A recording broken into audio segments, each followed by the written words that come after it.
ಹಾಗೆಯೇ ನನ್ನ ಕುಟುಂಬ ವರ್ಗಕ್ಕೂ ಸ್ವಾಗತ, ಧನ್ಯವಾದ ಎರಡು ಹೇಳ್ತಾ ಇದ್ದೀನಿ. ಮಾಜಿ ಮೇಯರ್ ಭೈರಪ್ಪನವರಿಗೆ ಸ್ವಾಗತ. ಮತ್ತೆ ಈಗ ಕಾರ್ಯಕ್ರಮವನ್ನು ಮುಂದುವರಿಸ್ತಾ ಇದ್ದೀವಿ. ಜೈ ಕರ್ನಾಟಕ. ಧನ್ಯವಾದಗಳು. ನಮ್ಮ ಬಳಗದ ಅಧ್ಯಕ್ಷರಾದಂತಹ ಗೀತಾ ಈಶ್ವರ್ ಅವರನ್ನ ಪರಿಚಯಿಸಿ ಸ್ವಾಗತಿಸಲಿದ್ದಾರೆ ಶ್ರೀಮತಿ ನೇತ್ರಾ ವಿಶ್ವನಾಥ್. ಎಲ್ಲರಿಗೂ ನಮಸ್ಕಾರ. ನಮ್ಮ ಬಳಗದ ಅಧ್ಯಕ್ಷರಾದ ಗೀತಾ ಈಶ್ವರ್ ಅವರ ಬಗ್ಗೆ ನಾನು ಪರಿಚಯ ಮಾಡಿಕೊಡ್ತಾ ಇದ್ದೀನಿ. ಗೀತಾ ಈಶ್ವರ್ ಇವರು ಹುಟ್ಟಿದ್ದು ಚಾಮರಾಜನಗರ ಜಿಲ್ಲೆಯ ಕೊಳ್ಳೇಗಾಲ ತಾಲೂಕಿನ ರಾಮಾಪುರ ಸಮೀಪದ ಗೋಪಿಶೆಟ್ಟಿಯೂರು ಎಂಬ ಗ್ರಾಮದಲ್ಲಿ. ಇವರು ತಂದೆ ಸನ್ಮಾದಪ್ಪ, ತಾಯಿ ದಾಕ್ಷಾಯಿಣಿ, ಇವರ ಪತಿ ಈಶ್ವರ್.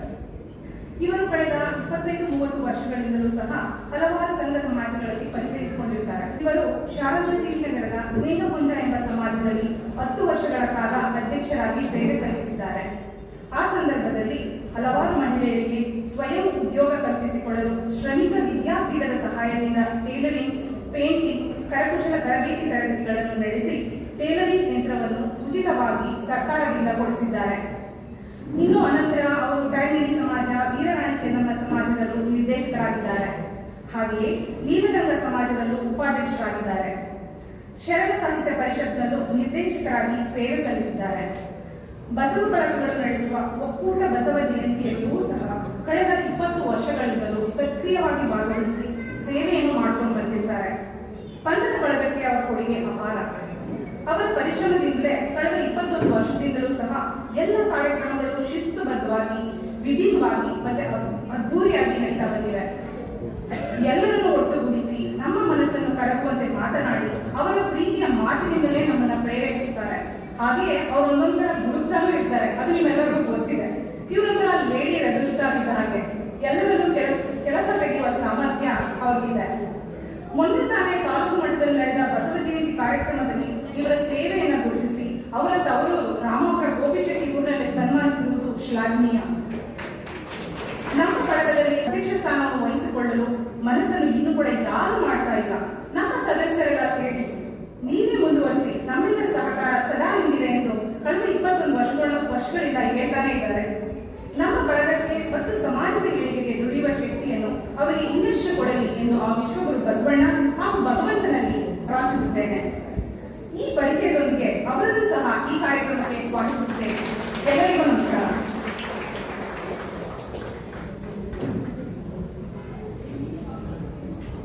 ಧನ್ಯವಾದಗಳು.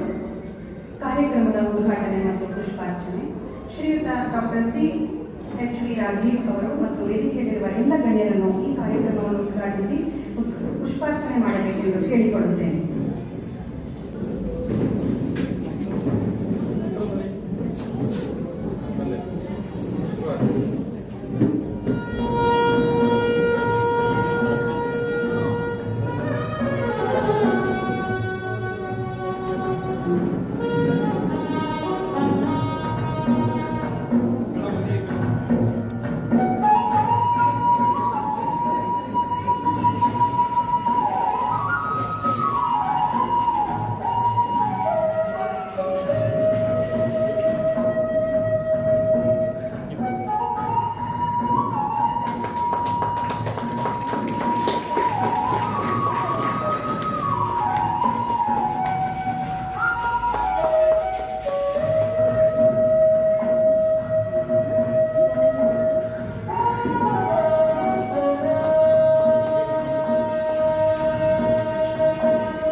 ವರ್ಷದಿಂದ ಇಲ್ಲಿಯವರೆಗೆ ಹಲವಾರು ಕಾರ್ಯಕ್ರಮಗಳನ್ನು ಸಕ್ರಿಯವಾಗಿ ಮತ್ತು ಯಶಸ್ವಿಯಾಗಿ ನಡೆಸಿಕೊಂಡು ಬರುತ್ತಿದೆ.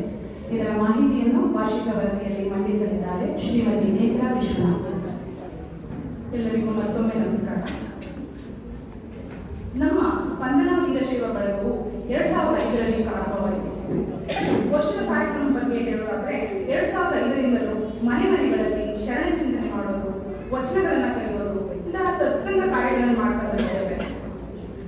ಈಗಲೂ ಸಹ ಅದನ್ನೇ ಮುಂದುವರಿಸುತ್ತಾ ಇಂತಹ ಕಾರ್ಯಕ್ರಮಗಳಲ್ಲಿ ಉಪನ್ಯಾಸಕರನ್ನ, ಚಿಂತಕರನ್ನ ಆಹ್ವಾನಿಸಿ ನಮ್ಮ ಆಚಾರ ವಿಚಾರಗಳ ಬಗ್ಗೆ ಚರ್ಚೆ ಮಾಡಲಾಗುತ್ತೆ. ನಮ್ಮ ದೇಹಾರೋಗ್ಯಕ್ಕೆ ಬೇಕಾದ ಯೋಗಾಭ್ಯಾಸ ಮತ್ತು ಮುದ್ರಾ ಕಾರ್ಯಕ್ರಮಗಳನ್ನು ಆಯೋಜಿಸಿ ಪರಿಣಿತ ಯೋಗ ಗುರುಗಳಿಂದ ಜನಸಾಮಾನ್ಯರಿಗೆ ಅರಿವು ಮೂಡಿಸಲಾಗಿರುತ್ತೆ. ನಮ್ಮ ಬಳಗದ ವತಿಯಿಂದ ಉಚಿತ ಕಣ್ಣಿನ ತಪಾಸಣೆಯನ್ನು ಸಹ ಆಯೋಜಿಸುತ್ತೇವೆ. ಈ ಸಂದರ್ಭದಲ್ಲಿ ನಮ್ಮ ಮರಣ ನಂತರ ನೇತ್ರದಾನ ಮಾಡಲು ನಮ್ಮ ಬಳಗದ ಸದಸ್ಯರಿಗೆ ಅರಿವು ಮೂಡಿಸಿ ರಿಜಿಸ್ಟರ್ ಕೂಡ ಮಾಡಿಸುತ್ತೇವೆ. ನಮ್ಮ ಬಳಗದಿಂದ ಪ್ರತಿ ವರ್ಷ SSLC ಹಾಗೂ PUCಯಲ್ಲಿ ಉತ್ತಮ ಅಂಕ ಗಳಿಸಿದ ವಿದ್ಯಾರ್ಥಿಗಳಿಗೆ ಪ್ರತಿಭಾ ಪುರಸ್ಕಾರ ಮಾಡುವುದರ ಮೂಲಕ ಮಕ್ಕಳನ್ನು ಉತ್ತೇಜಿಸುವುದು ಹಾಗೂ ಅವರಿಗೆ ಸನ್ಮಾನ ಕೂಡ ಮಾಡಿ ಗೌರವಿಸಲಾಗುತ್ತೆ. ಸಾಮಾಜಿಕ ಕಳಕಳಿ ವಿಷಯಕ್ಕೆ ಬಂದ್ರೆ ಸರಿಸುಮಾರು 17-15 ವರ್ಷದ ಹಿಂದೆ ತಮಿಳುನಾಡಲ್ಲಿ ಆವರಿಸಿದ ಸುನಾಮಿಯಿಂದ ಹಿಡಿದು ಇತ್ತೀಚೆಗೆ ಸಂಭವಿಸಿದ ಕೇರಳದ ಪ್ರವಾಹ ಹಾಗೂ ಮಲೆನಾಡು ಕೊಡಗಿನ ಭಾಗದಲ್ಲಿ ಭೂಕುಸಿದಂತಹ ಪ್ರಾಕೃತಿಕ ವಿಕೋಪಗಳ ಸಮಯದಲ್ಲಿ ದವಸ ಧಾನ್ಯಗಳನ್ನು ಹಂಚುವ ಮೂಲಕ ಒಂದು ಸಣ್ಣ ಅಳಿಲು ಸೇವೆಯನ್ನು ಕೂಡ ಮಾಡಿರ್ತೇವೆ. ಕರೋನಾ ಸಮಯದಲ್ಲಿ ಬಸವ ಜಯಂತಿಯನ್ನ ಸರಳವಾಗಿ ಆಚರಿಸಿ ಪೌರ ಕಾರ್ಮಿಕರಿಗೆ ದವಸ ಧಾನ್ಯಗಳನ್ನ ಹಂಚಿರುತ್ತೇವೆ. ಈ ಖರ್ಚು ವೆಚ್ಚಗಳನ್ನೆಲ್ಲ ನಮ್ಮ ಬಳಗದ ಸದಸ್ಯರೇ ಪೂರೈಸಿರುತ್ತಾರೆ. ನಮ್ಮ ಬಳಗದ ವತಿಯಿಂದ ನಮ್ಮ ಬಳಗದ ಸದಸ್ಯರೇ ಆದ ಉಪನ್ಯಾಸಕಿ ಡಾಕ್ಟರ್ ಪ್ರತಿಭಾ ರಾಜಶೇಖರ್ ಜೀವಶಾಸ್ತ್ರ ವಿಭಾಗದಲ್ಲಿ PhD ಮಾಡಿದ್ದು, ಹಾಗೆಯೇ ಮತ್ತೊಬ್ಬ ಸದಸ್ಯರಾದ ಡಾಕ್ಟರ್ ಧನಲಕ್ಷ್ಮಿ ಅವರು ನರ್ಸಿಂಗ್ ವಿಭಾಗದಲ್ಲಿ PhD ಮಾಡಿದ್ದು, ಇವರುಗಳ ಪ್ರತಿಭೆಯನ್ನು ಗುರುತಿಸಿ ನಮ್ಮ ಬಳಗದ ವತಿಯಿಂದ ಸನ್ಮಾನಿಸಿರುತ್ತೇವೆ. ಹಾಗೆಯೇ ಕಳೆದ ಮಾರ್ಚ್ ತಿಂಗಳಲ್ಲಿ ನಡೆದ ವಿಶ್ವ ಮಹಿಳಾ ದಿನಾಚರಣೆಯಂದು ನಮ್ಮ ಬಳಗದವರೇ ಆದ ಡಾಕ್ಟರ್ ಹಿಮಾಮಣಿ HOD ನೆಫ್ರಾಲಜಿ ವಿಭಾಗ KR ಹಾಸ್ಪಿಟಲ್ ಮೈಸೂರು ಹಾಗೂ ರಾಜ್ಯ ಪ್ರಶಸ್ತಿ ಪುರಸ್ಕೃತರಾದ ಮಂಗಳ ಮುದ್ದು ಮಾದಪ್ಪ ನಿವೃತ್ತ ಪ್ರಾಂಶುಪಾಲರು ಪರಿಮಳಪ್ಪ ವಿದ್ಯಾಸಂಸ್ಥೆ ಮೈಸೂರು ಇವರುಗಳನ್ನ ಸನ್ಮಾನಿಸುತ್ತೇವೆ. ನಮ್ಮ ಬಳಗದ ವತಿಯಿಂದ ಒಬ್ಬ ಅಸಹಾಯಕ ಹೆಣ್ಣುಮಗಳಿಗೆ ವಿದ್ಯಾಭ್ಯಾಸದ ಅನುಕೂಲಕ್ಕಾಗಿ ಕಳೆದ 3 ವರ್ಷಗಳಿಂದಲೂ ಸಹ 10,000 ರೂಗಳವರೆಗೂ ಧನ ಸಹಾಯ ಮಾಡುತ್ತಾ ಬಂದಿರುತ್ತೇವೆ. ನಮ್ಮ ಬಳಗದ ವತಿಯಿಂದ JSS ಸಂಸ್ಥೆಯ ವಿಕಲಚೇತನ ಮಕ್ಕಳಿಗೆ ಪಠ್ಯಪುಸ್ತಕ, ಸಮವಸ್ತ್ರ ಅಥವಾ ಧನ ಸಹಾಯದಂತಹ ಅಳಿಲು ಸೇವೆಯನ್ನು ಮಾಡುತ್ತಾ ಬಂದಿದ್ದೇವೆ. ಪೌರ ಕಾರ್ಮಿಕರ ಕರ್ತವ್ಯಕ್ಕೆ ಕೃತಜ್ಞಪೂರ್ವಕವಾಗಿ ಅವರುಗಳನ್ನು ಬಸವ ಜಯಂತಿಯೆಂದು ಕರೆದು ಸನ್ಮಾನಿಸುತ್ತೇವೆ. ಸುತ್ತೂರು ಶ್ರೀ ರಾಜೇಂದ್ರ ಶ್ರೀಗಳವರ ಜಯಂತಿ ಹಾಗೂ ಸಿದ್ಧಗಂಗಾ ಶ್ರೀಗಳಾದ ಶ್ರೀ ಶಿವಕುಮಾರ ಸ್ವಾಮಿಗಳವರ ಜಯಂತಿಯಂತಹ ಧಾರ್ಮಿಕ ಕಾರ್ಯಕ್ರಮಗಳನ್ನು ಪ್ರತಿ ವರ್ಷವೂ ಆಚರಿಸುತ್ತಾ ಬಂದಿದ್ದೇವೆ. ಪ್ರತಿ ವರ್ಷವೂ ಸುತ್ತೂರು ಜಾತ್ರೆಯಲ್ಲಿ ನಡೆಯುವ ಭಜನೆ ಕಾರ್ಯಕ್ರಮದಲ್ಲಿ ನಮ್ಮ ಸದಸ್ಯರು ಭಾಗವಹಿಸುತ್ತಾ ಬಂದಿದ್ದಾರೆ. ಬಳಗದ ಎಲ್ಲಾ ಸದಸ್ಯರು ಕೂಡಿ ವೃದ್ಧಾಶ್ರಮವನ್ನು ಭೇಟಿ ಮಾಡಿದ್ದೂ ಇದೆ. ಕನ್ನಡ ಸಂಸ್ಕೃತಿ ಇಲಾಖೆ ವತಿಯಿಂದ ಆಯೋಜಿಸಿದ ಕಾರ್ಯಕ್ರಮದಲ್ಲಿ ನಮ್ಮ ಬಳಗದ ಸದಸ್ಯರು ಜನಪದ ಗೀತೆಯನ್ನು ಪ್ರಸ್ತುತಿಪಡಿಸಿರುತ್ತಾರೆ. ಆಕಾಶವಾಣಿಯಲ್ಲಿ ಪ್ರಸಾರವಾಗುವ ಮಹಿಳಾ ರಂಗದಲ್ಲೂ ನಮ್ಮ ಕಾರ್ಯಕ್ರಮ ಬಿತ್ತರವಾಗಿದೆ. ಕಾರ್ತಿಕ ಮಾಸದಲ್ಲಿ ದೀಪೋತ್ಸವ, ಡಿಸೆಂಬರ್ ತಿಂಗಳಲ್ಲಿ ಆಹಾರ ಮೇಳದಂತಹ ಕಾರ್ಯಕ್ರಮಗಳನ್ನು ನಡೆಸುತ್ತಾ ಬಂದಿದ್ದೇವೆ. ಅದರಿಂದ ಬರುವ ಲಾಭವನ್ನು ಬಳಗದ ಖರ್ಚು ವೆಚ್ಚಗಳಿಗೆ ಬಳಸಲಾಗುತ್ತೆ. ಧಾರ್ಮಿಕ ಕಾರ್ಯಕ್ರಮಗಳಿಗೆ ಪ್ರತಿ ವರ್ಷ ನಮ್ಮ ಕೈಲಾದ ಧನ ಸಹಾಯ ಮಾಡುತ್ತಾ ಬಂದಿದ್ದೇವೆ. ಪ್ರತಿ ವರ್ಷ ಬಳಗದ ಮಹಿಳೆಯರಿಗೆ, ಮಕ್ಕಳಿಗೆ ಆಟೋಟ ಸ್ಪರ್ಧೆಗಳನ್ನು ನಡೆಸಲಾಗುತ್ತೆ. ಅದರಲ್ಲಿ ವಿಜೇತರಾದವರಿಗೆ ಬಹುಮಾನಗಳನ್ನು ಕೂಡ ಕೊಡಲಾಗುತ್ತೆ. ಇಷ್ಟೆಲ್ಲ ಮಾಡುವ ನಮ್ಮ ಬಳಗದ ಸದಸ್ಯರಿಗೆ ಸಂತೋಷಕ್ಕಾಗಿ ಒಂದು ಪ್ರವಾಸವೂ ಇರುತ್ತೆ. ಇದಿಷ್ಟು ನಮ್ಮ ಸ್ಪಂದನ ವೀರಶೈವ ಬಳಗದ ವಾರ್ಷಿಕ ವರದಿ. ಸಮಾಧಾನವಾಗಿ ಕೇಳಿದ್ದಕ್ಕೆ ತುಂಬಾ ಧನ್ಯವಾದಗಳು.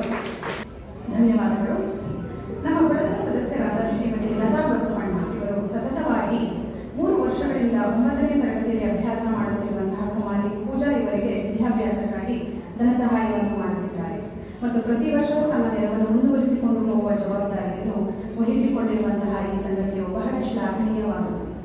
ಶ್ರೀಮತಿ ಲತಾ ಬಸವಣ್ಣನವರನ್ನು ಪರಿಚಯಿಸಲಿದ್ದಾರೆ ಶ್ರೀಮತಿ ವಸಂತ ಮಹೇಂದ್ರ. ಓಂ ಗುರುಬಸವಲಿಂಗಾಯ ನಮಃ. ಮೊದಲಿಗೆ ಕೊಡುಗೆಯಾಗಿ ಸಹಾಯ ಹಸ್ತ ನೀಡುತ್ತಿರುವ ನಮ್ಮ ಬಳಗದವರೇ ಆದ ಲತಾ ಬಸವಣ್ಣನವರು. ಇವರು ಒಂದು ವಿದ್ಯಾರ್ಥಿನಿ ಮತ್ತು ವಿದ್ಯಾಭ್ಯಾಸಕ್ಕಾಗಿ ಅನುಕೂಲವಾಗುವಂತೆ ವಿದ್ಯಾರ್ಥಿನಿಯ ತಂದೆ ಹಠಾತ್ತಾಗಿ ನಿಧನ ಹೊಂದಿದ್ದರು. ಕಾರಣ ಆ ಕುಟುಂಬವು ತುಂಬಾ ಸಂಕಷ್ಟಕ್ಕೆ ಒಳಗಾಯಿತು. ಆ ಸಂದರ್ಭದಲ್ಲಿ ನಮ್ಮ ಬಳಗದ ಅಧ್ಯಕ್ಷರು ಗೀತಾ ಈಶ್ವರ್ ಅವರು ಇವರಿಗೆ ನಮ್ಮ ಬಳಗಕ್ಕೆ ಏನಾದರೂ ಸಹಾಯ ಮಾಡಿ ಎಂದು ಕೇಳಿಕೊಂಡರು. ನಮ್ಮ ಬಳಗದವರೇ ಆದ ರಸಬಸವಣ್ಣನವರು ಮುಂದೆ ಬಂದು ಇವರ ಮಗಳ ವಿದ್ಯಾಭ್ಯಾಸಕ್ಕೆ ಅನುಕೂಲವಾಗುವಂತೆ ಪ್ರತಿ ವರ್ಷವೂ ಇವರಿಗೆ ಧನ ಸಹಾಯವನ್ನು ನೀಡುತ್ತಿದ್ದಾರೆ. ಲತಾ ಬಸವಣ್ಣನವರಿಗೆ ನಮ್ಮ ಬಳಗದಿಂದ ಹೃತ್ಪೂರ್ವಕವಾದ ವಂದನೆಗಳನ್ನು ಸಲ್ಲಿಸುತ್ತಾ ಇವರಿಗೆ ದೇವರು ಆಯುಷು ಆರೋಗ್ಯ ಇನ್ನು ಹೆಚ್ಚು ಹೆಚ್ಚು ಧನ ಸಹಾಯವನ್ನು ಮಾಡುವ ಮನಸ್ಸು ಕೊಡಲಿ ಎಂದು ದೇವರನ್ನು ಪ್ರಾರ್ಥಿಸಿಕೊಳ್ಳುತ್ತೇನೆ. ಇವರಿಗೆ ನಮ್ಮ ಸ್ಪಂದನಾ ಬಳಗದಿಂದ ಧನ್ಯವಾದವನ್ನು ತಿಳಿಸುತ್ತೇನೆ. ಸ್ಪಂದನಾ ಬಳಗವು ಪ್ರತಿ ವರ್ಷವೂ ಜೇಸೆ ಸಂಸ್ಥೆಯ ಸಹನಾ ಶಾಲೆಯ ಕೆಲವು ಮಕ್ಕಳಿಗೆ ಧನ ಸಹಾಯ ಮಾಡುತ್ತಾ ಬಂದಿದೆ. ಈ ಸದುದ್ದೇಶಕ್ಕಾಗಿ ಎಡಲಾಗಿ ನಿಂತವರು ಶ್ರೀಮತಿ ಲತಾ ಬಸವಣ್ಣ ಮತ್ತು ಶ್ರೀಮತಿ ಸವಿತಾ ಮಾದಪ್ಪ. ಶ್ರೀಮತಿ ಲತಾ ಬಸವಣ್ಣ ಇವರು ವಿಶೇಷ ಚೇತನ ಮಕ್ಕಳಿಗೆ ಧನ ಸಹಾಯವನ್ನು ಮಾಡಿದ್ದಾರೆ. ಮೊದಲಿಗೆ ಮೋಹಿತ್ ಕುಮಾರ್ ಎಸ್, ವಿಘ್ನೇಶ್, ನಿತಿನ್, ರಿಷಬ್, ತೇಜಸ್ವಿ. ಲತಾ ಬಸವಣ್ಣವರು ನಮ್ಮ ವೇದಿಕೆಗೆ ಆಗಮಿಸಬೇಕಾಗಿ ಎಂದು ಕೇಳಿಕೊಳ್ಳುತ್ತೇವೆ. ಪೂಜಾ ಅವರು ಬರಬೇಕೆಂದು ಕೇಳಿಕೊಳ್ಳುತ್ತೇವೆ.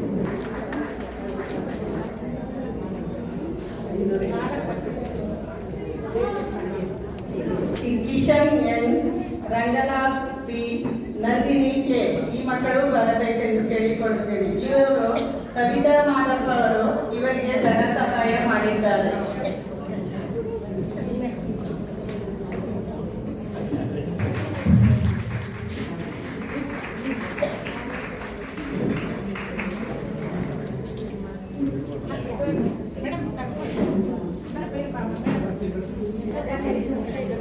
ಅವರಿಗೆ ನಮ್ಮ ಸ್ಪಂದನಾ ಬಳಗದಿಂದ ಒಂದು ಸನ್ಮಾನ.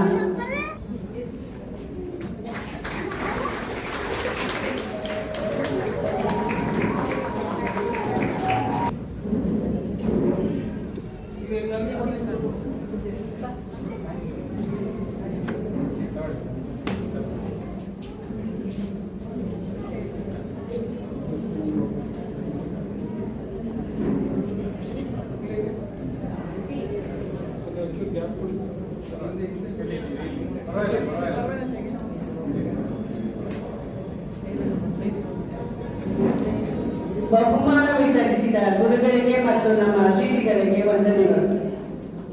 ಅವರು ವೇದಿಕೆಗೆ ಬರಬೇಕಂತ ಕೇಳ್ಕೊಳ್ತೀವಿ. ಓಂ ಶ್ರೀ ಗುರು ಬಸವಲಿಂಗಾಯ ನಮಃ. ಎಲ್ಲರಿಗೂ ನನ್ನ ನಮಸ್ಕಾರಗಳು. ಮೇರಿ ಒಬ್ಬರವರ ಕಿರುಪರಿಚಯವನ್ನು ಮಾಡಿಕೊಳ್ಳುತ್ತೇನೆ. ಆರೋಗ್ಯ ರಕ್ಷಣಾ ವ್ಯವಸ್ಥೆಯಲ್ಲಿ ದಾದಿಯರು ಬೆನ್ನೆಲುಬಾಗಿ ನಿಲ್ಲುತ್ತಿದ್ದಾರೆ. ಇವರು ವೃತ್ತಿ ಕೇವಲ ಸೇವೆಯಲ್ಲದ ರೋಗಿಗಳಿಗೆ ಮಾನಸಿಕ ಧೈರ್ಯ ಮತ್ತು ಜೀವದಾನ ನೀಡುವ ಪವಿತ್ರ ಕಾರ್ಯವಾಗಿದೆ. ನರ್ಸ್ ಎಂಬ ಪದಕ್ಕೆ ಶುಶ್ರೂಷಕಿ ಅಥವಾ ದಾದಿಯನ್ನು ಕರೆಯಲಾಗುತ್ತದೆ. ವೈದ್ಯರಷ್ಟೇ ಸಮಾನವಾಗಿ ರೋಗಿಗಳ ಆರೈಕೆಯಲ್ಲಿ ದಾದಿಯರ ಪಾತ್ರ ಅತ್ಯಂತ ಮಹತ್ವವಾಗಿದೆ. ದೇವರೆಲ್ಲರೇ ಇರಲು ಸಾಧ್ಯವಿಲ್ಲ ಎಂದು ದಾದಿಯರನ್ನು ಸೃಷ್ಟಿಸಲಾಗಿದೆ ಎಂಬ ನಾಣ್ಯವಿರುವಂತೆ ಇವರು ರೋಗಿಗಳ ಪಾಗಿ ಸಂಜೀವಿನಿಯಾಗಿ ಕಾರ್ಯನಿರ್ವಹಿಸುತ್ತಿದ್ದಾರೆ. ಮೇರಿ ಒಬ್ಬರವರು 25 ವರ್ಷಗಳಿಂದ ತರಬೇತಿ ಹೊಂದಿದ ನರ್ಸ್. ಇವರು ಕಳೆದ 10 ವರ್ಷಗಳಿಂದ ಸ್ನೇಹ ಮತ್ತು ಚಾರಿಟಬಲ್ ಟ್ರಸ್ಟ್ ಎಂಬ ಸಂಸ್ಥೆಯನ್ನು ಸ್ಥಾಪಿಸಿ ನಿರ್ಗತಿಕರು ಮತ್ತು ಕಾಯಿಲೆಗಳಿಂದ ಬಳಲುತ್ತಿರುವ ಮಹಿಳೆಯರಿಗೆ ಆಶ್ರಯವನ್ನು ನೀಡುತ್ತಿದ್ದಾರೆ. ಪ್ರಸ್ತುತ 12 ಜನ ಇವರ ಟ್ರಸ್ಟ್ನಲ್ಲಿ ಆಶ್ರಯ ಪಡೆದಿದ್ದಾರೆ. ಮೈಸೂರಿನಲ್ಲಿರುವ ಹಲವು ಸಂಸ್ಥೆಗಳಿಗೆ ಭೇಟಿ ನೀಡಿ ಅಲ್ಲಿರುವ ರೋಗಿಗಳಿಗೆ ಆರೈಕೆ, ಆಪ್ತ ಸಮಾಲೋಚನೆ, ಡ್ರೆಸ್ಸಿಂಗ್, ಮೆಡಿಸನ್ ಅನ್ನು ಅವರಿಗೆ ಅವಶ್ಯಕತೆಯಿರುವ ವಸ್ತುಗಳನ್ನು ಉಚಿತವಾಗಿ ನೀಡುತ್ತಿದ್ದಾರೆ. ಪ್ರಸ್ತುತ 482 ರೋಗಿಗಳು ಈ ಸಂಸ್ಥೆಯಿಂದ ಪ್ರಯೋಜನವನ್ನು ಪಡೆಯುತ್ತಿದ್ದಾರೆ. ಸಮಾಜ ಸೇವೆಗಾಗಿ ಜೀವನವನ್ನೇ ಮುಂದುವರಿಸಿರುವ ಇವರ ಸೇವೆಯನ್ನು ಗುರುತಿಸಿ ನಮ್ಮ ಸ್ಪಂದನ ಬಳಗದಿಂದ ಒಂದು ಚಿಕ್ಕ ಕಿರು ಸಹಾಯವನ್ನು ಮಾಡಲು ಒಪ್ಪಿ ಅವರಿಗೆ ಸಹಾಯ ಮಾಡಲಾಗುತ್ತಿದೆ. ಧನ್ಯವಾದ.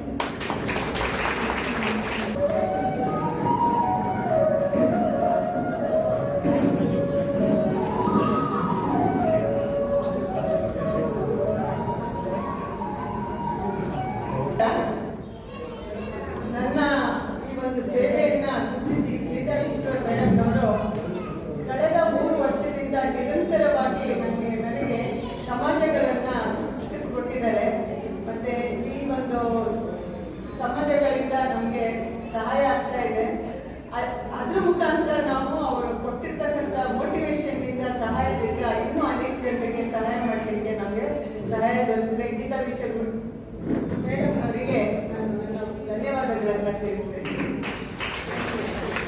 ಧನ್ಯವಾದಗಳು. ಸ್ಪಂದನಾ ಬಳಗದಿಂದ ಚಿರಂಜೀವಿ ಭೂಮಿ ಮಲ್ಲೇಶ್ ಇವರಿಗೆ ಪ್ರತಿಭಾ ಪುರಸ್ಕಾರ. ಈ ಪ್ರತಿಭೆಯನ್ನು ಪರಿಚಯಿಸಲಿದ್ದಾರೆ ಶ್ರೀಮತಿ ನವ್ಯ. ಇಂದಿನ ಕಾರ್ಯಕ್ರಮದ ಮುಖ್ಯ ಅತಿಥಿಗಳಾಗಿ ಆಗಮಿಸಿ ಕಾರ್ಯಕ್ರಮದ ಉದ್ಘಾಟನೆಯನ್ನು ನೆರವೇರಿಸಿಕೊಟ್ಟಂತಹ ಸನ್ಮಾನ್ಯ ಶ್ರೀ CH ವೀರರಾಜಿ, ಮಾಜಿ ಅಧ್ಯಕ್ಷರು, ಮೈಸೂರು ನಗರ ಅಭಿವೃದ್ಧಿ ಪ್ರಾಧಿಕಾರ ಮೈಸೂರು, ಇವರನ್ನು ಪರಿಚಯಿಸಲಿದ್ದಾರೆ. ಉದ್ಘಾಟನಾ ಭಾಷಣವನ್ನು ಮಾಡಬೇಕೆಂದು ಕೇಳಿಕೊಳ್ಳುತ್ತೇನೆ. ಈ ಕಾರ್ಯಕ್ರಮದಲ್ಲಿ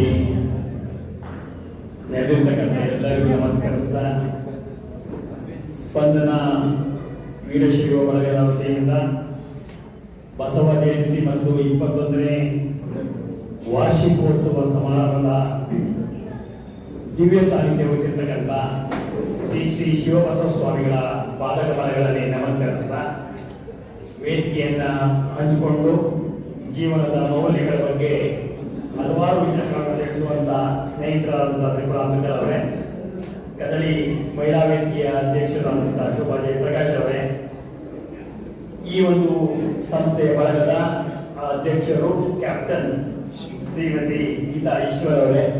ಯಾಕೆ ಕ್ಯಾಪ್ಟನ್ ಅಂತ ಪರಿಚಯ ಮಾಡುವಾಗ ಹೇಳ್ತಾರೆ, ಎಲ್ಲ ಕೆಲಸವನ್ನು ಮಾಡಿಸಬಲ್ಲರು ಅಂತ. It's leadership quality. ಆ ಕಾರಣಕ್ಕಾಗಿ ಕ್ಯಾಪ್ಟನ್ ಅನ್ನೋ ಪದ ನನ್ನ ಮನಸ್ಸಲ್ಲಿ ಬರ್ತಾ ಇತ್ತು. 21 ವರ್ಷಗಳು ಅಂದ್ರೆ ಸುದೀರ್ಘವಾದಂತ ಅಷ್ಟು ಕಾಲ ಒಂದು ಸಂಘಟನೆಯನ್ನ ಸಂಘಟನಾತ್ಮಕವಾಗಿ, ಧಾರ್ಮಿಕವಾಗಿ, ಸಾಮಾಜಿಕವಾಗಿ ಒಟ್ಟಾರೆ ಎಲ್ಲ ಚಟುವಟಿಕೆಗಳನ್ನ ನಡೆಸಿ ಬರುವಂತಹ ಕಾರ್ಯ ಈ ಸ್ಪಂದನ ಮಹಿಳಾ ಬಳಗ ಮಾಡ್ತಾ ಇದ್ದ ಕಾರಣಕ್ಕಾಗಿ ಅಧ್ಯಕ್ಷರು ಹಾಗೂ ಪದಾಧಿಕಾರಿಗಳಿಗೆ ವಿಶೇಷ ಅಭಿನಂದನೆಗಳನ್ನ ಸಲ್ಲಿಸಲಿಕ್ಕೆ ನನಗನ್ನಿಸ್ತಾ ಇರುತ್ತೆ, ನಾವು ಹುಟ್ಟಿ ಬೆಳೆದ ಕಾಲ ತುಂಬಾ ಅಪೂರ್ವ ಕಾಲ ಅಂತ ಅನಿಸ್ತಾ ಇದೆ. ಯಾಕೆಂದ್ರೆ ಹಿಂದಿನ ಕಷ್ಟಗಳನ್ನು ನೋಡಿದ್ವಿ, ಇಂದಿನ ಆಧುನಿಕ ಯುಗದ ಬದಲಾವಣೆಗಳನ್ನು ನೋಡಿದ್ವಿ. ಎರಡು ನೋಡಿದಂಥವು ನಾವಾಗಿದ್ದೀವಿ ಅನ್ನುವಂಥ ಭಾವನೆಯಿಂದ ನನಗೆ ಅತೀವಾದಂಥ ಸಂತೋಷ. ನಮ್ಮ ಕಾಲಘಟ್ಟದ ಬಗ್ಗೆ ಹೆಮ್ಮೆ ಇದೆ. ಇಲ್ಲಿ ತಾವೆಲ್ಲ ಮಹಿಳೆಯರು, ನನ್ನ ತಾಯಿಯ ರೀತಿ, ನನ್ನ ತಾಯಿ ಕಾಲದಿಂದಂಥವ್ರು ಎಲ್ಲರಿಗೂ ಕೂಡ ಒಂದು ವಿಶೇಷವಾದಂತಹ ಜವಾಬ್ದಾರಿಯನ್ನು ನೀವು ಮಾಡೋ ಕಾರ್ಯಕ್ಕಾಗಿ ಇವತ್ತು ಸಮಾಜದಲ್ಲಿ ಪ್ರತಿಭೆಗಳು ತುಂಬಾ ದೊಡ್ಡ ಮಟ್ಟಕ್ಕೆ ಬಂದಿರುವುದರಲ್ಲಿ ದೊಡ್ಡ ಪಾತ್ರವನ್ನು ವಹಿಸಿದಂತ, ನಡೆಸಿದಂತ, ಗೃಹಿಣಿಯ ಜವಾಬ್ದಾರಿಯನ್ನ ಮಾಡಿದಂತ ನಿಮಗೆಲ್ಲರಿಗೂ ವಿಶೇಷ ಅಭಿನಂದನೆಗಳನ್ನ. ತುಂಬಾ ಟೈಮು ನಮ್ಮ ಮನೆಯಲ್ಲೂ ಸೇರಿದಂಗೆ ನಮ್ಮ ಮನೆಯವರಿಗೆ ತುಂಬಾ ಟೈಮ್ ನಾವೇನಾದ್ರೂ ಮನೇಲೆ ಸಿಗದೇ ಇದ್ದಾಗ, ಮಾಡದೇ ಇದ್ದಾಗ, ಇವೆಲ್ಲ ಟೈಮ್ಲು ನಾವೆಲ್ಲ ಏನಿಲ್ಲದೆ ವೇಸ್ಟ್, ನಾವು ಏನು ಮಾಡ್ತಾನೆ ಇಲ್ಲ, ಅದಕ್ಕೆ ಹಿಂಗೆ ಹಂಗೆ ಅಂತ ಇರ್ತಾರೆ. ಸಾಮಾನ್ಯವಾಗಿ ಅದು ಮಾತಾಡೋದು. ಅದು ನನಗೆ ಒಂದು ಗೊತ್ತಿರ್ತಕ್ಕಂಥ ಅಂಶ ಏನಂತಂದ್ರೆ, ಇವತ್ತಿನ ನೀವು ಯಾರೆಲ್ಲ ಕೋಟಿಪತಿಗಳ ಮಕ್ಕಳುಗಳು ಇದಾರಲ್ಲ, ನಿಮಗೆ ಆ ಕೋಟಿಪತಿಗಳನ್ನಾಗಿ ಮಾಡಿದ, ದಾರಿಯಲ್ಲಿ ಕರೆದೊಯ್ದ ಎಲ್ಲ ಕೀರ್ತಿ ನಿಮಗೆ ತರಬೇಕು. ತುಂಬಾ ಟೈಮು ನಮ್ಮ ಮನೆಗಳಲ್ಲಿ ಇವತ್ತು ನನ್ನ ಮಕ್ಕಳುಗಳು ನಮ್ಮ ಕಣ್ಣೆದುರಿಗೇನೆ ಬೇಕಾದನ್ನ ಆರ್ಡರ್ ಮಾಡಿ ತರಿಸ್ಕೊಳ್ಳುವಂಥದ್ದು ನಾವು ನೋಡ್ತಾ ಇದ್ದೀವಿ. ನಮ್ಗೇನನ್ಸುತ್ತೆ ಅಂತಂದ್ರೆ ಸ್ವಲ್ಪ ಬಿಟ್ಟಿ ಇವತ್ತು ಹೊಸ ಜನರೇಷನ್ ಅಂತ. ಆದ್ರೆ ನಮ್ಮ ಅಮ್ಮ 365 ದಿವಸ 3 ಹೊತ್ತು ಮಾಡಿದಂಥ ಊಟನೇ ತಿಂದು ಬೆಳೆದಂಥವ್ರು. ಆ ಕಾಣಿಕೆ ಎಷ್ಟು ಅಂತ ಒಮ್ಮೆ ನಾವು ಯೋಚನೆ ಮಾಡಿ. ಇವತ್ತೇನಾದ್ರೂ ನಮ್ಮ ಆರೋಗ್ಯ ಗಟ್ಟಿಯಾಗಿದೆ ಅಂತಂದ್ರೆ ಅದಕ್ಕೆ ನಿಮ್ಮಂತ ಅಮ್ಮೆಂದರು ಮಾಡಿದಂತ ಅಡಿಗೆ ಊಟ, ರುಚಿಕರವಾದ ಊಟ ಮತ್ತು ಶುದ್ಧವಾಗಿ ಆರೋಗ್ಯಕರವಾದಂತ ಆಹಾರವನ್ನು ತಯಾರು ಮಾಡಿಕೊಟ್ಟಂತ ಕಾರಣಕ್ಕಾಗಿ ನಾವೆಲ್ಲ ಆರೋಗ್ಯವಂತರಾಗಿದ್ದೀವಿ. ಎಷ್ಟು ಕೋಟಿಗಳು ಉಳಿಸಿದ್ದೀರಿ ನೀವು ಮಕ್ಕಳುಗಳನ್ನ ಆರೋಗ್ಯವಂತರಾಗಿ ಮಾಡಿ. ಅದು ಕೂಡ ಗಳಿಕೆ, ಉಳಿಕೆಯೂ ಗಳಿಕೆ. ಅಂದ್ರೆ ಯಾಕೆ ನಾನು ಆ ಮಾತನ್ನ ಹೇಳ್ತೀನಿ, ತುಂಬಾ ಟೈಮು ಕೈಲಿ ಆ ಸನ್ನಿವೇಶಕ್ಕೆ ಏನಾಗಿಲ್ಲ ಅನ್ನೋ ಕಾರಣ ಮಾತಾಡ್ತಿರಲ್ಲ, ಅಲ್ಲ ನೀವು ದೊಡ್ಡ ಕಾರ್ಯವನ್ನ ಮಾಡಿದ್ದೀರಿ ಅನ್ನುವಂತ ಹೆಮ್ಮೆಯ ವಿಚಾರವನ್ನ ನೆನ್ಪಾಡ್ಕೊಳ್ಳುವಂತ ಪ್ರಯತ್ನವನ್ನ ನಾನು ಮಾಡ್ತಾ ಇದ್ದೀನಿ. ಒಂದು ಸಂಸ್ಥೆ ಸಮಾಜಕ್ಕಾಗಿ ಕೆಲಸ ಮಾಡಬೇಕು ಅನ್ನುವಂತ ವಿಶೇಷ ಮಹಿಳೆಯರು, ಪುರುಷರು ಒಂದೇ ಸಮಾಜದಲ್ಲಿ ಇದೀವಿ, ನಾವು ಎಲ್ಲೋ ಓಡಾಡ್ತಿರ್ತೀವಿ, ಮಾಡ್ತಿರ್ತೀವಿ. ಆ ಕಾರಣಕ್ಕಾಗಿ ನಮ್ಗಿದೆ. ನೀವು ಬರಬೇಕು ಅಂತಂದ್ರೆ ಆ ಒಳಗಡೆ ಏನೋ ಒಂದು ಪ್ರೇರಣಾ ಶಕ್ತಿ, ಗುರುಗಳ ಆಶೀರ್ವಾದ, ಮತ್ತೊಂದು ತಮ್ಮ ಕುಟುಂಬದಲ್ಲಿ ಬಂದಂತ ಆ ಒಂದು ಭಾವನೆಗಳು, ಇವೆಲ್ಲವೂ ನಿಮ್ಮನ್ನು ಪ್ರೇರೇಪಿಸಿರುತ್ತೆ. ನನಗೆ ರಾಮಾಪುರದ ಭಾಗ ಅಂದಾಗ ನಮ್ದು ಚಾಮರಾಜನಗರ ಹೆಸರು, ನಮ್ಮ ನಮ್ ಸ್ವಲ್ಪ ಒಂಚೂರು ಪಾರ ನೀರು ಬರುತ್ತೆ ಬೋರಲ್ಲಿ ನೀರು ತಗೊಂಡ್ರು ನಾವು. ಅದು ತುಂಬಾ ಡ್ರೈ ಏರಿಯಾ. ಎಲ್ಲಿ ಡ್ರೈ ಏರಿಯಾ ಇರುತ್ತೋ ಅಲ್ಲಿ ಗಟ್ಟಿತನ ಜಾಸ್ತಿ ಇರುತ್ತೆ, ಒಗ್ಗಟ್ಟು ಜಾಸ್ತಿ ಇರುತ್ತೆ, ಏನ್ ಬೇಕಾದ್ರೂ ಸಾಧಿಸ್ತೀವಿ ಅನ್ನೋದು ಇರುತ್ತೆ, ಬದುಕಿನ ಗಂಟೆಗೆ ಎಲ್ಲಿ ಬೇಕಾದ್ರೂ ಹೋಗ್ತೀವಿ ಅಂತಿರುತ್ತೆ. ಆ ಕಾರಣಕ್ಕಾಗಿ ಇವತ್ತು ಒಟ್ಟಾಗಿ ಮೈಸೂರಿಗೆ ಹೆಚ್ಚು ಸಂಖ್ಯೆ ಇದ್ದಾರೆ ಅಂತ ನಾನಾದ್ರೂ ಭಾವಿಸ್ತೀನಿ. ಇದು ಬದುಕಿನ ಅನಿವಾರ್ಯತೆಗಳಲ್ಲಿ ಬರುವಂತ ವಿಚಾರಗಳು. ಅಂತ ಒಂದು ದೃಷ್ಟಿಕೋನ ಇಟ್ಟು ಗೀತಾ ಈಶ್ವರವರು ತಂಡವನ್ನು ಕಟ್ಟಿಕೊಂಡು ಅದಕ್ಕೆ ಹಿಂದೆ ಅವರು ಒಂದು ಸಂಸ್ಥೆ 10 ವರ್ಷ ನಡೆಸಿದ್ರು, ಈಗ 21 ವರ್ಷ ನಡೆಸಿದ್ರು. ಎಲ್ಲವನ್ನ ಗಮನಿಸ್ತಾ ಇದ್ದೇನೆ. ತಾವೆಲ್ಲ ಮಹಿಳೆಯರು ಇಷ್ಟು ಒಗ್ಗಟ್ಟಾಗಿ ಈ ರೀತಿಯಾದ ಪ್ರತಿಕ್ರಿಯೆ ಯಾಕೆ ಮಾಡ್ತೀವಿ ಅಂದ್ರೆ ಅವರು ನಿಮ್ಮ ಜೊತೆ ಎಲ್ಲರಿಗೂ ಸಹಕರಿಸ್ತಾರೆ. 10 ಹಲವು ಕಾರ್ಯಕ್ರಮಗಳನ್ನ ನೀವು ಸಾಮಾಜಿಕವಾಗಿ ಈ ರೀತಿಯ ಬಸವ ಜಯಂತಿಗಳನ್ನ ನಿಮ್ಮನ್ನೆಲ್ಲ ನೋಡಿದ್ದೀನಿ, ಅಲ್ಲಿ ಮಾಡುವಂತ ಕಾರ್ಯಕ್ರಮಗಳನ್ನು ನೋಡಿದ್ದೀನಿ. ಕದಳಿ ಮಹಿಳಾ ವೇದಿಕೆ ಇರ್ಬೋದು, ಯಾವುದೆಲ್ಲ ಹೆಜ್ಜೆಗಂಗ ಇರ್ಬೋದು, ಎಲ್ಲದಲ್ಲೂ ಕೂಡ ತಾವೇನ್ ತಾಯಂದ್ರಗಳು ಒಂದೇ ಮನಸ್ಥಿತಿಯಿಂದ ಈ ಸಮಾಜದ ಉಳಿವಿಗಾಗಿ ಏನೆಲ್ಲ ಒಳ್ಳೇದು ಮಾಡಬೇಕು, ಮುಂದಿನ ಪೀಳಿಗೆಯನ್ನ ಒಳ್ಳೆ ರೀತಿ ಕರೆದೊಯ್ಯಬೇಕು ಅನ್ನುವಂತ ಸದಾ ಕಾಲದ ಆಶಯ ಏನಿದೆಯಲ್ಲ, ಇದು ಮುಂದಿನ ಪೀಳಿಗೆಗೆ ಸಿಗ್ತಿಲ್ವಲ್ಲ ಅಂತ ನೋವು ನನಗಿದೆ. ಅವ್ರು ಪಡ್ಕೋತಿಲ್ಲ ಅನ್ನೋಂಥದ್ದು ಇದೆ, ನಾವು ಕೊಡೋಕಾಗ್ತಿಲ್ಲ ಅನ್ನೋದು ಇದೆ. ಮೂರು ಸೇರ್ಕೊಂಡಿದೆ. ಯಾಕೆಂದ್ರೆ ನಾವೇ ಹಾಕಿ ಕೊಟ್ಟಂತ ದಾರಿಯಲ್ಲಿ ಮುಂದೆ ಹೊರಟೋಗ್ತಿದ್ದಾರೆ. ಅವ್ರು ವಾಪಸ್ ಬರ್ಲಿಕ್ಕೆ ಸಾಧ್ಯ ಇಲ್ಲ. ತುಂಬಾ ಸಮಯ ನಿಮ್ಗೆ ನಮ್ಮ ಯಾರು ಹಿರಿಯರು ನೀವು ಇದ್ದಿರಲ್ಲ. ಇವತ್ತು ಈಗ 11 ಗಂಟೆ 11:30 ಶುರುವಾಗಿ 1:30-2 ಗಂಟೆವರೆಗೆ ಕಾರ್ಯಕ್ರಮ ನಡೆಯುತ್ತೆ ಅಂದ್ರೆ ಪರಿಪೂರ್ಣವಾಗಿ ಕೂತು ಈ ಕಾರ್ಯಕ್ರಮ ಯಶಸ್ವಿಯಾಗಿ ನೀವು ಕಾರ್ಯಕರ್ತರಾಗ್ತೀರಿ. ನಮ್ಮ ಹುಡುಗರು ಕೂರಿಸಿ ನೋಡೋಣ. ಏನಾದ್ರೂ ಅರ್ಧ ಗಂಟೆ ಆದ್ರೆ ಪೂಜೆ ಆಗ್ತಾರೆ, ಮೊಬೈಲ್ ಓಪನ್ ಮಾಡ್ತಾರೆ. ಇನ್ನೊಂಚೂರು ಜಾಸ್ತಿ ಆದ್ರೆ ಅಲ್ಲೇ ಮತ್ತೆ ಫೋನ್ ಮಾಡ್ಕೊಳ್ತಾರೆ. ಅದಕ್ಕಿಂತ ಹೆಚ್ಚಿಗೆ ಆದ್ರೆ ಮತ್ತೆ ಹೋಗ್ತಾರೆ. ಇವು ಅವ್ರಿಗೆ ನಾವು ಬಿಟ್ಟಂತ ಸ್ವತಂತ್ರ ಇವತ್ತು ಮುಂದೆ ಹೋಗಿದೆ, ಅಲ್ಲಿವರೆಗೂ ಆಗಿದ್ದಾರೆ. ನನಗೆ ಮಕ್ಕಳಿಗೆ ಇಲ್ಲಿ ಸಹಾಯ ಮಾಡ್ತಾ ಇತ್ತು. ಸಹಾಯ ಮಾಡುವಾಗ ಒಂದು ಮಗುಗೂ ಸಹಾಯ ಆಗಿತ್ತು. ಆ ಮಗು ಅಲ್ಲಿ ಕೊಟ್ಟಂತ ಕವನ ಅಲ್ಲಿಟ್ಟಿತ್ತು. ನನಗೆ ಅನಿಸ್ತಾ ಇತ್ತು, ದೇವರು ಒಂದು ಇತ್ತು, ದೇವರು ನಾವೇನೇ ಕೊಡಿ ಅವ್ರು ಕೊಟ್ಟಲಿಲ್ಲ, ಈ ಇವರು ದೇವರು ರೂಪದಲ್ಲಿ ಬಂದಿದ್ದಾರೆ ಅಂತ ಭಾವಿಸ್ತಾ ಇದ್ದಾರೆ. ಅಂದ್ರೆ ಏನೂ ಅರಿವಿಲ್ಲದ ಆ ಒಂದು ಮುಗ್ಧತೆಯ ಮನಸ್ಸಿನಲ್ಲೇ ಎಷ್ಟೇ ವಯಸ್ಸಾದ್ರೂ ಕೂಡ ಅದೇ ರೀತಿ ಇರ್ತಾರೆ. ನಮಗೆ ನೋಡೋದು ಕಷ್ಟ ಆಗುತ್ತೆ, ಆದ್ರೆ ದುಃಖ ದುಮ್ಮಾನ ಸಂತೋಷ ಅರಿವು ಯಾವುದೂ ಇಲ್ಲದೆ ಆ ಬದುಕು ಅದೇ ರೀತಿ ಇರ್ತಕ್ಕಂಥ ಸ್ಥಿತಿಯಲ್ಲಿ ಬರ್ತದೆ. ಅದನ್ನ ನಾನು ನೋಡ್ತಾ ಇದ್ದೆ. ಮತ್ತೊಂದು ಮೇರಿ ಲೋಬೋ ಅವರಿಗೆ ನನಗೆ ಈ ವೇದಿಕೆ ಸನ್ಮಾನ ಮಾಡೋ ಸಂತೋಷ ಆಯಿತು. ದೇವರ ಕಾರ್ಯ ಅಂದ್ರೆ ಅದು, ದೇವರ ಕೆಲಸ ಅಂದ್ರೆ ಅದು. ನಾನು ನನ್ನ ಜೀವನವನ್ನ ಸದಾಕಾಲ ಸಮಾಜಕ್ಕಾಗಿ ಮುಡಿಬಿಡುವುದು ಅನ್ನೋದೇ ದೇವರ ಕಾರ್ಯ. ಆ ತಾಯಿ ಅದನ್ನ ಮಾಡಿರ್ತಕ್ಕಂಥದ್ದು ನಮ್ಮ ತ್ರಿಪುರಾತ್ಮಕ ಹೇಳ್ತಾ ಇದ್ದೆ. ಕೈಂಡ್ನೆಸ್ ಅನ್ನೋದು ಕೆಲವರಿಗೆ ಹುಟ್ಟಿನಲ್ಲೇ ಬೆಳೆದು ಬಂದ್ಬಿಡುತ್ತೆ ಅಂತ ತಾಯಿಯವರು ಅಂತ ಮಾತನ್ನ ಹೇಳ್ತಾ ಇದ್ದೆ. ಇಂಥ ಒಂದು ಸಮಾಜಮುಖಿ ದೃಷ್ಟಿಕೋನ ಏನಿರುತ್ತೆ ಅಂದ್ರೆ ಅವರ ಕೆಲಸವನ್ನ ನಾನ್ ಮಾಡಕ್ಕಾಗಲ್ಲ, ಅವ್ರ ಪ್ರೋತ್ಸಾಹಿ ವೇದಿಕೆ ಕುದಿಸಿ ಒಂದ್ ಸಣ್ಣ ಸಹಾಯ ಮಾಡಿ ಇನ್ನಷ್ಟು ಕೆಲಸ ಮಾಡೋ ಹುಡುಕು ನಾವು ತುಂಬೋಣ, ಭಗವಂತನ ಪ್ರಾರ್ಥನೆ ಮಾಡೋಣ, ಅವ್ರ ಆಯುಸ್ ಗಟ್ಟಿ ಕೊಡ್ಲಿ, ಅವ್ರು ಯಾವಾಗ ಇದೇ ಸಾಮರ್ಥ್ಯ ಮಾಡ್ಲಿ ಅನ್ನುವಂತ ಕಳಕಳಿ ಇದೆಯಲ್ಲ, ಅದು ಕೂಡ ದೊಡ್ಡದೆ. ಯಾವತ್ತು ಸಮಾಜದಲ್ಲಿ ಒಳ್ಳೆ ಕೆಲಸ ಮಾಡೋರನ್ನ ಗುರುತು ಮಾಡೋರು ಅವರ ಹಿಂದೆ ನಿಲ್ಲು ಬಹಳ ಕಡಿಮೆ ಆಗಿದ್ದಾರೆ. ಇವತ್ತು ಏನ್ ಬೇಕಾಗಿದೆ ಅಂತಂದ್ರೆ ಶೋ ಮಾಡುವಂತವ್ರು ಬೇಕಾಗಿದೆ, ವಿಜೃಂಭಣೆ ಬೇಕಾಗಿದೆ, ವಿಪರೀತವಾದಂತ ಖರ್ಚು ಮಾಡೋ ಆಡಂಬರದಿಂದ ಅಂದ್ರೆ ಏನ್ ಚೆನ್ನಾಗಿದೆ ಅನ್ನುವಂಥದ್ದು ಕ್ಷಣಿಕವಾದಂತ ಮಾತುಗಳಲ್ಲಿ ಸಮಾಜ ಕಳೆದು ಹೋಗ್ತಾ ಇದೆ. ಅದಕ್ಕಿಂತ ಆಚೆ ಯೋಚನೆ ಮಾಡುವಂತ ಮನಸ್ಸುಗಳು ಇಷ್ಟೊಂದು ಸುದೀರ್ಘ ವರ್ಷಗಳ ಕೆಲಸಗಳನ್ನ ಮಾಡೋ ಕಾರಣಕ್ಕಾಗಿ, ಆ ಒಳಗಿನ ಬದ್ಧತೆ ಕಾರಣಕ್ಕಾಗಿ ಎಲ್ಲ ಹಿರಿಯರನ್ನ ಒಟ್ಟುಗೂಡಿಸ್ಕೊಂಡು ಇವತ್ತು ಮನೆ ಕಾರ್ಯಕ್ರಮದ ಜನ ಬರಲ್ಲ. ಯಾಕೆಂದ್ರೆ ಸಂಬಂಧಗಳು ಬಳಸಿದೆ, ಅದರಲ್ಲಿ ಗಟ್ಟಿತನ ಇಲ್ಲ. ಇಲ್ಲಿ ಯಾಕೆ ಇಷ್ಟು ಜನ ಬರ್ತಾರೆ ಅಂದ್ರೆ 21 ವರ್ಷ ಅಲ್ಲ 40 ವರ್ಷ ಬಂದ್ಕಾಲದಿಂದಲೂ ಎಲ್ಲಾ ಕಾರ್ಯಕ್ರಮಕ್ಕೂ ಇವರು ಹೋಗ್ತಾರೆ, ಅಲ್ಲೂ ಇರ್ತಾರೆ, ಅಲ್ಲೂ ಜವಾಬ್ದಾರಿ ತಗೋತಾರೆ, ಅಲ್ಲೂ ಕೇಳುಗರು ನಡೆಸ್ತಾರೆ. ಇಲ್ಲಿಗೆ ಕರೆದಾಗ ಅವರು ಬರಬೇಕಾಗಿದೆ, ಅವರು ಬಂದಿದ್ದಾರೆ, ಅವರ ಸಹಕಾರ ಹೋಗಿದೆ. ಆ ಕಾರಣಕ್ಕಾಗಿ ಈ ಸಂಘಟನೆ ಯಶಸ್ವಿಯಾಗಿದೆ ಅನ್ನೋದನ್ನ ನಾನು ಈ ವೇದಿಕೆ ಮೂಲಕ ಹೇಳ್ತಾ, ಇನ್ನು ಮಾತಾಡೋಕೆ ತುಂಬಾ ವಿಚಾರಗಳಿವೆ. ಮಾಡಿರೋ ಕೆಲಸ 21 ವರ್ಷ ಮಾಡಿರೋ ಕೆಲಸನ 20 ನಿಮಿಷದಲ್ಲಿ ಏನ್ ಮಾತಾಡಕ್ಕೆ ಸಾಧ್ಯ ಇದೆ. ಆದ್ರೆ ಸಾಂಕೇತಿಕವಾಗಿ ಒಂದಷ್ಟು 4 ಮಾತುಗಳಲ್ಲಿ ಬಹಳ ಇರಬೇಕು ಅಂತ ಒಪ್ಕೊಂಡ ಅನ್ಕೊಂಡಿದ್ದೆ. ಆದ್ರೆ ಇವತ್ತು ಮಾನ್ಯ ಮುಖ್ಯಮಂತ್ರಿಗಳು, ಮಾಜಿ ಮುಖ್ಯಮಂತ್ರಿಗಳು, ನಮ್ಮ ಪಕ್ಷದ ಅಧ್ಯಕ್ಷರು ಎಲ್ಲ ಒಂದು ದೊಡ್ಡ ಪ್ರೋತ್ಸಾಹ ನೀಡಿದ್ದಾರೆ. ಆದ್ರೆ ಅದೊಂದ್ ಕಡೆ ದೊಡ್ಡ ಜವಾಬ್ದಾರಿ, ಪಕ್ಷದ ಜವಾಬ್ದಾರಿ, ಇನ್ನೊಂದ್ ಕಡೆ ನಾನ್ ಮಾತ್ಕೊಟ್ಟಂತ ಮಾತಿನ ಜವಾಬ್ದಾರಿ. ಇವೆರಡರ ನಡುವೆ ಇಲ್ಲಿ ಒಂದಷ್ಟು ಇರುವಂತ ಮನಸ್ಸು ಮಾಡಿ ಅದಕ್ಕಾಗಿ ಬಂದು ನಿಮ್ ಜೊತೆ ಕೆಲವು ಹೊತ್ತು ಇರುವಂತ ಅವಕಾಶ ಮಾಡಿಕೊಟ್ಟಂತ ನಿಮ್ಮೆಲ್ಲರಿಗೂ ನನ್ನ ಹೃದಯಾಂತರವಾದ ಕೃತಜ್ಞತೆಗಳನ್ನ ಸಲ್ಲಿಸ್ತಾ ಗೀತಾ ಈಶ್ವರ ಅವರ ಹುಮ್ಮಸ್ ಕಡೆ ಕ್ಯಾಪ್ಟನ್ಸಿ ಗಟ್ಟಿಯಾಗಿ ಇನ್ನಷ್ಟು ನಡೆಯಲಿ, ಇನ್ನಷ್ಟು ಸಮಾಜ ಸೇವೆ ಮುಂದುವರಿಯಲಿ. ಸದಾಕಾಲ ನಾವು ನಿಮ್ಮೊಂದಿಗಿರ್ತೀವಿ. ಸಮಾಜದ ಬಗ್ಗೆ ಯಾವ ಕಟ್ಟಕಡೆಯ ಮನುಷ್ಯನ ನಾವು ಸದಾಕಾಲ ಏನೋ ಒಂದು ಮಾಡ್ತೀವಿ ಅಂತ ಮನಸ್ಸಲ್ಲಿ ಇಟ್ಕೋತೀವೋ ಅವರಿಗೆ ಯಾವಾಗಲೂ ಕೂಡ ಒಳ್ಳೇದು ಮಾಡಬೇಕು ಅಂತ ಹೇಳುವಂತ ಮನಸ್ಸುಗಳು ತುಂಬಾ ಇರ್ತವೆ. ಅಂತ ಎಲ್ಲ ಮನಸ್ಸುಗಳಿಗೆ ವಿಶೇಷ ನಮನಗಳನ್ನು ಸಲ್ಲಿಸಿ ನನ್ನ ಮಾತು ವಿರಾಮ ಅಂತಿದ್ದೀನಿ. ಸ್ವಾಮೀಜಿಯವರ ಕ್ಷಮೆ ಕೋರಿ ಕಾರ್ಯಕ್ರಮದ ಮಧ್ಯದಲ್ಲಿ ಹೋಗುವಂತ ಅಭ್ಯಾಸ ನನಗಿಲ್ಲ, ಆದರೆ ಅನಿವಾರ್ಯತೆಗಳು ನಮ್ಮನ್ನ ಅಂತ ಸನ್ನಿವೇಶಕ್ಕೆ ಸಿಗಿಸ್ತವೆ ಅನ್ನೋದನ್ನು ಕೂಡ ಹೇಳ್ತಾ ನಾನು ನಿಮ್ಮ ಮಾತು ವಿರಾಮ ನೀಡ್ತಾ ನಾನು ಹೊರಗಡೆ ಹೋಗ್ಲಿಕ್ಕೆ ಅವಕಾಶ ಕೊಡಬೇಕು ಅಂತ ಹೇಳ್ತಾ ನನ್ನ ಮಾತು ಮುಗಿಸ್ತೇನೆ. ಧನ್ಯವಾದಗಳು. ಶ್ರೀಯುತರಿಗೆ ಗೌರವ ಸಮರ್ಪಣೆ. ರಾಜ್ಯ ಸಂರಕ್ಷಕರಾದ ಮಲ್ಲೇಶ್ ಅವರು ವೇದಿಕೆಗೆ ಬರಬೇಕಾಗಿ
ಮಾಡಲಿಲ್ಲ.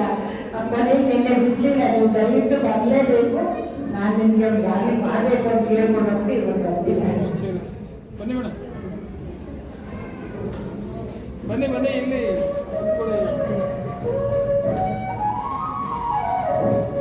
ನೋಡಿ.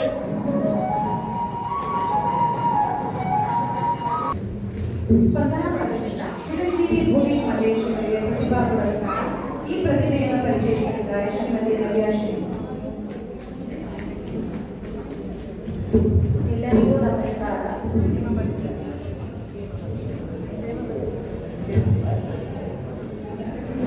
ಪ್ರತಿಯೊಬ್ಬ ವಿದ್ಯಾರ್ಥಿಯಲ್ಲೂ ಒಂದಲ್ಲೊಂದು ವಿಶೇಷ ಪ್ರತಿಭೆ ಅಡಗಿರುತ್ತದೆ. ಆದರೆ ತಮ್ಮ ಪರಿಶ್ರಮ, ಶಿಸ್ತು, ಸಾಧನೆ ಮತ್ತು ಸಂಸ್ಕಾರದ ಮೂಲಕ ಆ ಪ್ರತಿಭೆಯನ್ನು ಸಮಾಜದ ಮುಂದೆ ಅನಾವರಣಗೊಳಿಸುವವರು ಮಾತ್ರ ಎಲ್ಲರಿಗೂ ಮಾದರಿಯಾಗಿರುತ್ತಾರೆ. ಅಂತಹ ಬಹುಮುಖ ಪ್ರತಿಭೆಯುಳ್ಳ ವಿದ್ಯಾರ್ಥಿಯ ಪರಿಚಯವನ್ನು ಇಂದು ನಿಮ್ಮ ಮುಂದೆ ಮಾಡಿಕೊಡುವ ಅವಕಾಶ ನನಗೆ ದೊರೆತಿರುವುದು ಸಂತಸದ ವಿಷಯವಾಗಿದೆ. ಇಂದು ನಮ್ಮ ನಡುವೆ ಉಪಸ್ಥಿತರಿರುವ ಪ್ರತಿಭಾವಂತ ವಿದ್ಯಾರ್ಥಿ ಶ್ರೀ ಭುವಿಕ್ ಎಂಎಂ ಅವರು 12 ಏಪ್ರಿಲ್ 2012ರಂದು ಜನಿಸಿದ್ದು ರಾಷ್ಟ್ರೋತ್ಥಾನ ವಿದ್ಯಾಕೇಂದ್ರದ 9ನೇ ತರಗತಿಯಲ್ಲಿ ವ್ಯಾಸಂಗ ಮಾಡುತ್ತಿದ್ದಾರೆ. ಇವರ ತಂದೆ ಶ್ರೀ ಮಲ್ಲೇಶ್ ಎಚ್ಕೆ ಅವರು ಛಾಯಾಗ್ರಾಹಕರಾಗಿದ್ದು, ತಾಯಿ ಶ್ರೀಮತಿ ಮಾಲಿನಿ ಎನ್ ಅವರು ಶಿಕ್ಷಕಿಯಾಗಿದ್ದಾರೆ. ಭುವಿಕ್ ಅವರು ವಿದ್ಯಾಭ್ಯಾಸ, ಸಂಸ್ಕಾರ, ಕ್ರೀಡೆ ಹಾಗೂ ಸಹಪಠ್ಯ ಚಟುವಟಿಕೆಗಳಲ್ಲಿ ಅನೇಕ ಸಾಧನೆಗಳನ್ನು ಮಾಡಿದ್ದಾರೆ. ರಾಷ್ಟ್ರೀಯ ಹಣಕಾಸು ಒಲಿಂಪಿಯಾಡ್ನಲ್ಲಿ ಅಖಿಲ ಭಾರತ ಮಟ್ಟದಲ್ಲಿ 3ನೇ ರ್ಯಾಂಕ್ ಗಳಿಸಿರುವುದು ಇವರ ಪ್ರಮುಖ ಸಾಧನೆಗಳಲ್ಲಿ ಒಂದಾಗಿದೆ. ವಿದ್ಯಾಭಾರತಿ ವಿಜ್ಞಾನ ಮತ್ತು ಗಣಿತ ಸ್ಪರ್ಧೆಯಲ್ಲಿ ಪ್ರಥಮ ಬಹುಮಾನ ಹಾಗೂ SOF ರಾಷ್ಟ್ರೀಯ ವಿಜ್ಞಾನ ಒಲಿಂಪಿಯಾಡ್ನಲ್ಲಿ ಗೋಲ್ಡ್ ಮೆಡಲ್ ಆಫ್ ಎಕ್ಸಲೆನ್ಸ್ ಪಡೆದಿದ್ದಾರೆ. ಇವರ ಮತ್ತೊಂದು ವಿಶೇಷ ಸಾಧನೆ ಎಂದರೆ ಭಗವದ್ಗೀತೆಯ 12ನೇ ಅಧ್ಯಾಯವನ್ನು ಅತಿ ವೇಗವಾಗಿ ಪಠಿಸಿ ಇಂಡಿಯಾ ಬುಕ್ ಆಫ್ ರೆಕಾರ್ಡ್ಸ್ ಸ್ಥಾನ ಪಡೆದಿರುವುದು.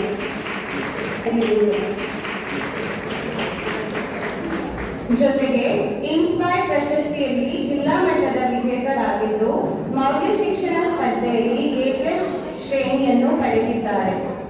ಸಂಗೀತ ಕ್ಷೇತ್ರದಲ್ಲಿ GSS ಸಂಗೀತ ಶಾಲೆಯ ಕೀಬೋರ್ಡ್ ಗ್ರೇಡ್ 1 ಪೂರ್ಣಗೊಳಿಸಿ NIE ಹಾಗೂ ಮೈಸೂರು ಸ್ಕೂಲ್ ಆಫ್ ಆರ್ಕಿಟೆಕ್ಟ್ ನಲ್ಲಿ ತಮ್ಮ ಪ್ರತಿಭೆಯನ್ನು ಪ್ರದರ್ಶಿಸಿದ್ದಾರೆ. ಕರಾಟೆಯಲ್ಲಿ ನೀಲಿ ಬೆಲ್ಟ್ ಹೊಂದಿರುವ ಇವರು ಶಿಸ್ತು ಮತ್ತು ಆತ್ಮವಿಶ್ವಾಸದ ಪ್ರತೀಕರಾಗಿದ್ದಾರೆ. ಇಂತಹ ಬಹುಮುಖ ಪ್ರತಿಭೆ, ಪರಿಶ್ರಮ ಮತ್ತು ಸಾಧನೆಯ ಮೂಲಕ ಎಲ್ಲರಿಗೂ ಮಾದರಿಯಾಗಿರುವ ಶ್ರೀ ಭುವಿಕ್ MM ಅವರಿಗೆ ನಮ್ಮ ಹೃತ್ಪೂರ್ವಕ ಅಭಿನಂದನೆಗಳು ಹಾಗೂ ಶುಭ ಹಾರೈಕೆಗಳು. ಧನ್ಯವಾದಗಳು. ನಮ್ಮ ಬಳಗದ ಸದಸ್ಯರಾದ ಶ್ರೀಮತಿ ಹೇಮಾವತಮ್ಮ, ಸ್ನೇಹ NGOನ ಮುಖ್ಯಸ್ಥರು ಮತ್ತು ಕಾರ್ಯದರ್ಶಿಗಳಾಗಿರುವ ಇವರು ತಮ್ಮ ಕಠಿಣ ಪರಿಶ್ರಮ ಮತ್ತು ಕಾರ್ಯತತ್ಪರತೆಯಿಂದ ಈ ವರ್ಷದ ಅಂತಾರಾಷ್ಟ್ರೀಯ ಮಹಿಳಾ ದಿನಾಚರಣೆಯ ಸಂದರ್ಭದಲ್ಲಿ quality circle forum of India Mysuru chapter ಇವರು ನೀಡುವ ಯಶಸ್ವಿ ಮಹಿಳಾ ಉದ್ಯಮಿ ಪ್ರಶಸ್ತಿಗೆ ಭಾಜನರಾಗಿದ್ದಾರೆ. ಇವರನ್ನು ಪರಿಚಯಿಸಲಿದ್ದಾರೆ ಶ್ರೀಮತಿ ಕಲ್ಪನಾ. ಹೇಮಾ ಅವರನ್ನ ವೇದಿಕೆಗೆ